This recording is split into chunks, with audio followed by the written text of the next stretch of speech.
High, good morning সবাইকে। But শুভ সকাল।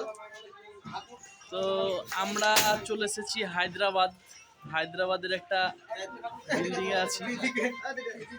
তো আমরা সবাই এসেছি এই মাইমুন শাটারিং এর কাজেই। তো দেখতেই পাচ্ছেন যে আমরা বিল্ডিং এর কাজ করতেছি।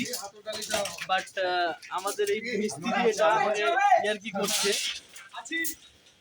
হ্যাঁ, তো আমাদের সাদ্দামদা মিস্ত্রি, আমাদের ইসমাইল মিস্ত্রি, সবাই আমরা মানে আজকে বিগত 3 দিন থেকে কোনো কাজ হচ্ছে না, তো আমরা সাইডে আসছি আর ঘুরে চলে যাচ্ছি। বাট আমাদের ঠিকাদারের কোনো কাজ নেই আপাতত।